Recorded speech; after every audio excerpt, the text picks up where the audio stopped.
Dr. Sareen, you worked with the Delhi government on its COVID response.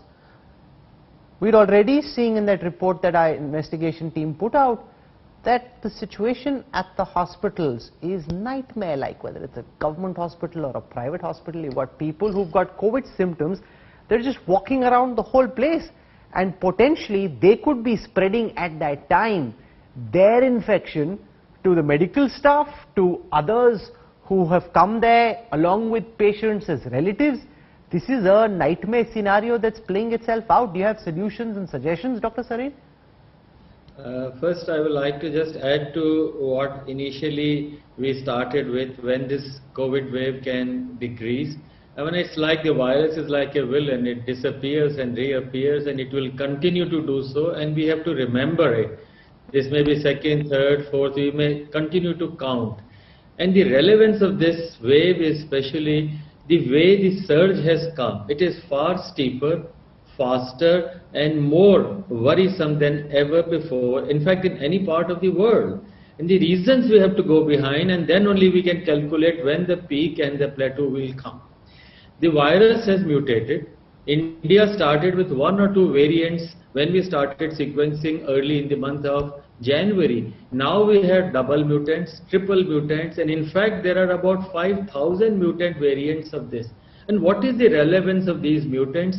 They spread faster, they spread rapidly, and they do not require that kind of attachment, so they keep multiplying. Second is, and this is very recent data, they will in fact leave away our herd immunity possibilities. Suppose you got antibodies to one virus in the past, you may get a second infection, you may get a third infection. So this will continue. The third part is, we may have to improve upon our diagnostic kits. We are testing with the standard kits, but the mutant virus may require us to improve our diagnosis part. Let's look at the second part of this. The second part is, Delhi is having like 13% positivity, somewhere in the south maybe even 25% positivity. What does that mean? Let's say Delhi has 2 crore population. 13% positive means that 13% of the people may be positive. You're taking a random sample, so there could be at given time, Rahul, close to maybe 15 to 20 lakh people who are infected. Dr. Sharma, plead to all Indian doctors, nurses associations, public and private hospital administrations to collectively protest against large gatherings across the country. Our health system will collapse with the tsunami of cases. Young doctors on COVID duties are already fatigued. Dr. Sharma ko gussa kyo aata hai, ma'am? Why don't you explain why you are so angry today?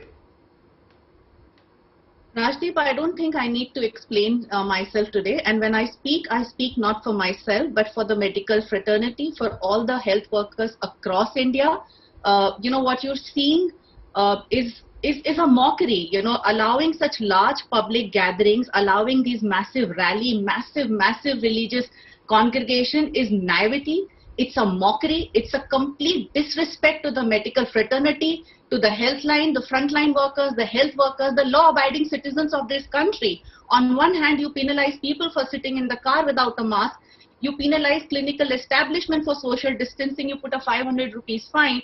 And on the other hand, you have these massive gatherings. I mean, how do you even begin to explain that to people out there? Why give them this opportunity?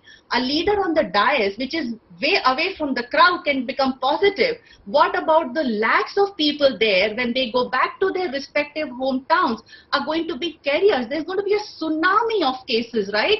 With the limited infrastructures, we have seen these grim visuals across country. What are we thinking? What are we thinking is going to happen in the next 1 month? The models, the experts were polite enough not to bring out the current situation.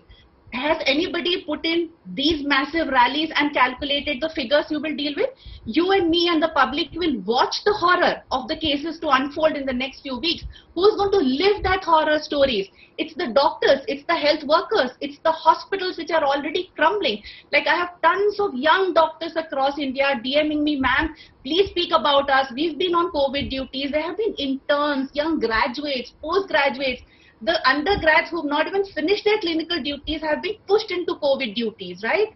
I mean, they're not even prepared to handle cases. Who's talking about their physical and mental well-being? You know, so it's a complete mockery, complete naivety, and I want to say that it's very sad, very, very sad. Dr. Mahajan, you know, before I bring in our other guests, I want to understand from you, as Saurav Aktania is reporting, police asking people to stay indoors, and yet people are outdoors, whether on two-wheelers or in automobiles or elsewhere. Are we not realizing the gravity of the situation even now, even as there's a surge in the number of cases, as death toll mounts, you know, as people continue to fall sick and hospitals feel the pressure, yet people are out on the streets, sir? Well, sir, Gaurav, it appears that people are fearless. They think it is not going to affect them, and even if it does, they will survive it. They will have a minor disease. Somehow, it's exceedingly surprising that with numbers that we are reporting, which are unprecedented, this is a much bigger wave, as second waves have always been compared to the first wave.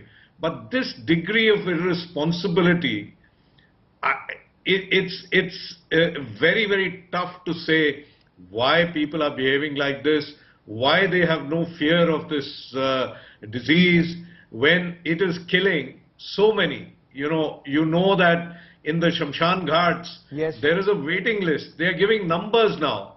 And yet if people do not heed, then there is no way that this wave is going to stop. This will just keep going on. It's inexplicable. Irrespective of what the media is showing, what the politicians are telling, what our leaders are saying, what doctors are requesting with folded hands, people just don't seem to realize the kind of catastrophe we are in and the worst situation that lies ahead.